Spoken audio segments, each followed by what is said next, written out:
வைத்து அச்சுறுத்திய இலங்கை அரசு அடுத்த கட்ட அட்டூழியங்களை அரங்கேற்ற ஆரம்பித்து விட்டது.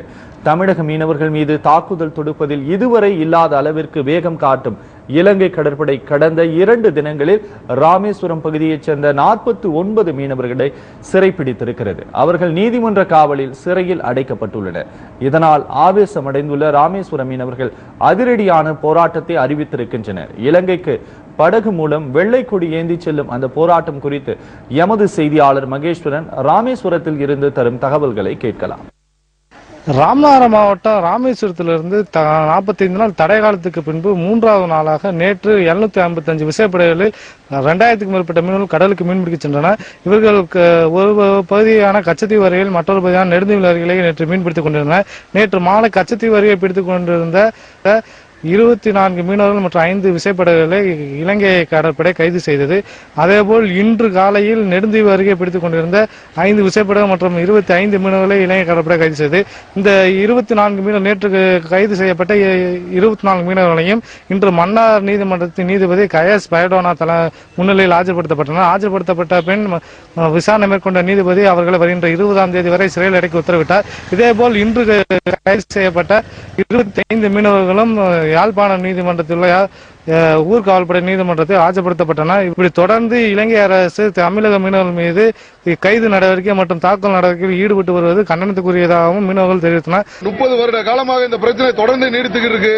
எத்தனையோ போராட்டங்கள் பண்ணி எத்தனையோ முறை அரசுக்கு மத்திய மாநில அரசுக்கு எடுத்து சொல்லி இதுவரை எந்த பயன்பாடு இல்லை. அதனால இந்த 20ஆம் தேதிக்குள்ள எங்க மீனவர்களையும் படகை மீட்டு தரலைனா கண்டிப்பான முறையில் நாங்கள் 22ஆம் தேதி இலங்கை நோக்கி அனைத்து படகுகளையும் மீனவர்கள் பயணம் செய்யலாம்னு முடிவு பண்ணியிருக்கிறோம். ஏற்கனவே இலங்கை மீனவர்களோட நாங்க பேச்சுவார்த்தை நடத்துறது சம்பந்தமா இலங்கை பகுதியில் மீன் பிடிக்கிறத நாங்க காலத்தை குறைச்சிக்கலாம் சொல்லி காலையில் 6 மணிக்கு போறதை நாங்க மதியானம் 2 மணிக்கு போகலாம்னு முடிவு பண்ணியிருக்கிறோம். உடனே மத்திய மாநில அரசு தலையிட்டு எங்க படகுகளையும் மீனவர்களை மீட்டு தரணும், பிரச்சனை இல்லாம மீன் பிடிக்கிறதுக்கு வழிவகை செஞ்சு தரணும். அது மட்டுமல்லாது 45 நாள் தடை காலத்தின் போதே ராமேஸ்வரம் பகுதி மீனவர்கள் மட்டுமல்லாது தமிழக மீனவர்கள் இலங்கை அரசுடன் மத்திய மாநில அரசு பேச்சுவார்த்தை நடத்தி பாரம்பரியமாக மீன்பிடித்த இடத்தில் மீன்பிடிக்க வழிவகை செய்ய வேண்டும் என்று கோரிக்கை விடுத்தனர். ஆனால் அந்த கோரிக்கையை மத்திய அரசு மற்றும் மாநில அரசு நிராகரித்துள்ளது. இதற்கு ராமேஸ்வரம் மீனவர்கள் கடும் கண்டனத்தை தொடர்ந்து தெரிவித்து வருகின்றனர். சத்தியம் செய்திகளுக்காக ராமநாதபுரத்திலிருந்து ஒளிப்பதிவாளர் குணசேகரனுடன் மகேஸ்வரன். நேர்களே, இலங்கையில் தமிழர்களுக்கு எதிரான இனப்படுகொலையை கட்டவிழ்த்துவிட்ட அந்நாட்டு ஆட்சியாளர்களும் இராணுவத்தினரும் அதற்கான தண்டனையை அனுபவிக்காமல் தப்பித்து வருகின்றனர். அதனால் ஏற்பட்ட அலட்சியமும் திமிரும் சேர்ந்து தமிழக மீனவர்களை தொடர்ச்சியாக சீண்டி பார்க்கும் தைரியத்தை இலங்கை கடற்படையினருக்கு கொடுத்திருக்கிறது. அதுவும் சமீப காலமாக தமிழக மீனவர்களை இலங்கை கடற்படையினர் சிறைப்பிடிப்பதும் சித்திரவதை செய்வதும் தொடர்கதையாகி வருகிறது. இந்திய அரசு பாராமுகமாக இருப்பதுதான் இலங்கை அரசுக்கு தைரியத்தை கொடுக்கிறதா? இலங்கை கடற்படையின் அட்டூழியத்திற்கு முடிவு கட்டுவது எப்படி? இது குறித்து நமது அரங்கத்திற்கு வந்துள்ளார் கருத்துக்களை தெரிவிக்க தென்னிந்திய மீனவர் சங்கத்தின் தலைவர் பாரதி. அவரோடு பேசலாம். வணக்கம் பாரதி. வணக்கம் பாரதி. சொல்லுங்க பாரதி, கடந்த 2 நாட்கள்ல 49 மீனவர்கள் சிறைப்பிடிக்கப்பட்டிருக்கிறார்கள். குறிப்பா அந்த மீன்பிடி தடை காலம் முடிந்து அடுத்த சில தினங்கள்ல மீன்பிடிக்க போன இந்த 49 மீனவர்கள் ஒரு மிகப்பெரிய அவங்களுடைய ஒரு நீண்ட நாள் விருப்பமாக இருக்கிறது என்னன்னா பிரச்சனை இல்லாம மீன் பிடிக்கணும் அப்படின்ட்டு. ஆனா கடந்த சில தினங்களுக்கு முன்னர் கூட பாத்தீங்கன்னா தமிழக எல்லை பகுதிகளில் இந்த போர்க்கப்பல் நிறுத்தி இருக்கிறதா சொல்லி ஒரு செய்தி வெளியானது. அரசு அது குறித்து என்ன நடவடிக்கை எடுத்தது அப்படின்னு தெரியல. இந்த மீனவர்கள் தொடர்ந்து கைது செய்யப்படுறாங்க. மீனவர்களுடைய மனநிலை எப்படி இருக்கு பாரதி? இல்ல, இது மீன்பிடி தடைக்காலம் முடிஞ்சு ரொம்ப சந்தோஷமா மீனவ மக்கள் மீன் பிடிக்க போனாங்க.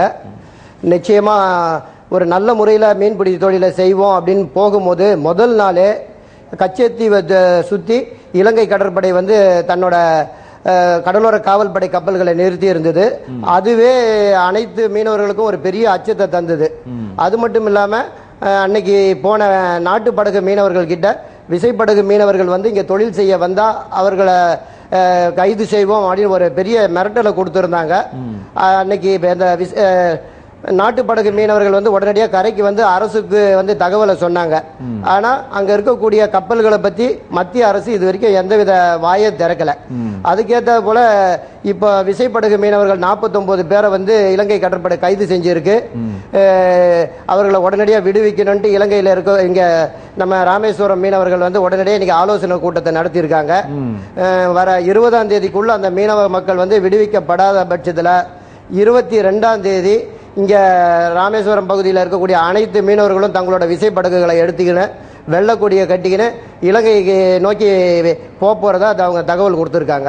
பாரதி, நீங்க சொல்லுங்க. ஏன்னா அந்த இலங்கையினுடைய எல்லை பகுதிகளில் போய் வந்து மீன் பிடிக்க வேண்டாம் அப்படின்னு சொல்லிட்டு மீன்வளத்துறை அதிகாரிகள் வந்து குறிப்பா அரசு அதிகாரிகள் தகவல் தெரிவிப்பதற்குள்ளாகவே வந்து மீனவர்கள் போயிட்டாங்க. அதுதான் கைதுக்கு காரணம் அப்படிங்கிற மாதிரியும் ஒரு தகவல்கள் வந்து சொல்லப்படுகிறது. வழக்கமாக இந்த மாதிரி உங்களுக்கு வந்து தகவல் சொல்லப்படுவதுண்டா, எச்சரிக்கை விடுக்கப்படுவதுண்டா, அந்த எல்லை பகுதிகளில் போய் மீன் பிடிக்காதீங்க அப்படின்னு சொல்லி? மீன்வளத்துறையை பொறுத்த வரைக்கும் பொதுவா இந்த எச்சரிக்கை வந்து சொல்றது வழக்கம்தான்.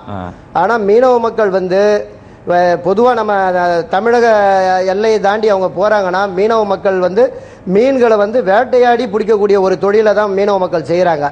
ஒரே இடத்துல நிலையா இருக்கக்கூடிய மீன்களை வந்து நாமெல்லாம் பிடிக்கவே முடியாது. மீன் கூட்டம் வந்து இந்த கடல் நீரோட்டத்திற்கு ஏற்ப அது போகும்.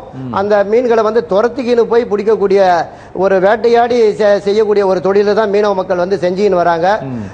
எல்லை தாண்டி மீனவ மக்கள் ஒருவேளை போய் மீனே பிடிச்சிருந்தாலும் அது வந்து ஒரு தப்பு அப்படின்றத நாங்க வந்து பாரம்பரிய மீனவர்கள் யாருமே அதை ஏத்துக்கல. மத்திய அரசு வந்து இலங்கை கடல் எல்லையில போய் தமிழக மீனவர்கள் மீன் பிடிக்கிறதுக்கான அனுமதியை வாங்கி கொடுங்க.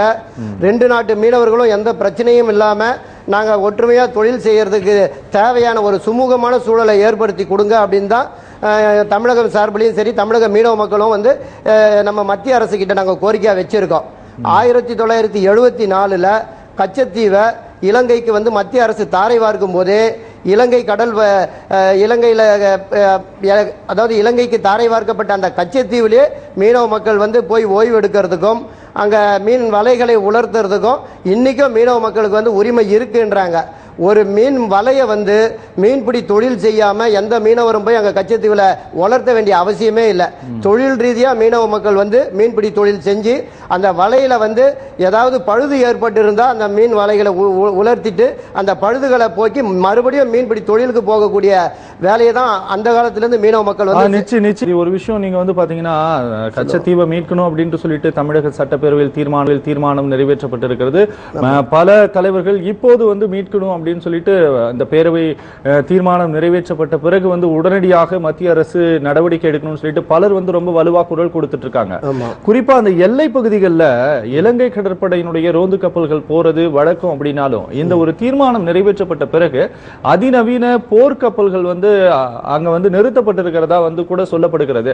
அங்க போன அந்த மீனவர்கள் என்ன சொல்றாங்க, வழக்கத்தை காட்டிலும் கூடுதலாக அந்த ரோந்து கப்பல்கள் அங்க வந்து உலவிக்கிட்டு இருக்கா? நிச்சயமா இது வந்து தமிழக மீனவர்களுக்கான ஒரு அச்சுறுத்தலா கூட நம்ம பார்க்க முடியாது.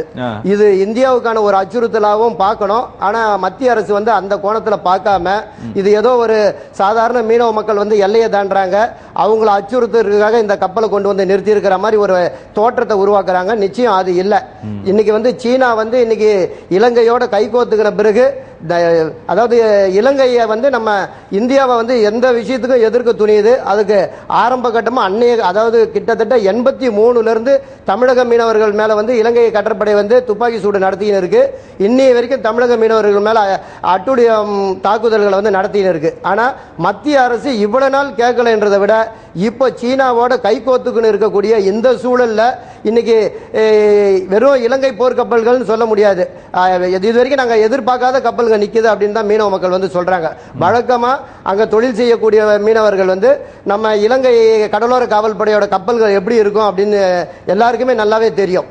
நிச்சயமாக பாரதி, நீங்க வந்து பக்கத்தை காட்டிலும் கூடுதலாக கப்பல்கள் இருக்கு அப்படின்னு சொல்றீங்க. அரசு நடவடிக்கை எடுக்கலைன்னா 22ஆம் தேதி வெள்ளை கொடியோட வந்து நீங்க வந்து போக போற வெள்ளை கொடி ஒரு சமாதானத்தின் அறிகுறி. ஆனாலும் வந்து இலங்கை கடற்படை அமைதியாக இருக்குமா அப்படிங்கறது பார்க்கலாம். ஆனா நீங்க வெள்ளை கொடியோடு போகக்கூடிய ஒரு சூழலை வந்து இந்த அரசு ஏற்படுத்தி விடக்கூடாது அப்படின்ட்டு வந்து நாங்க நினைக்கிறோம். அரங்கத்திற்கு வந்து பல விஷயங்களை பகிர்ந்து கொண்டீங்க பாரதி. உங்களுக்கு சத்தியம் தொலைக்காட்சி சார்பாக மனமார்ந்த நன்றி. வணக்கம். நன்றி.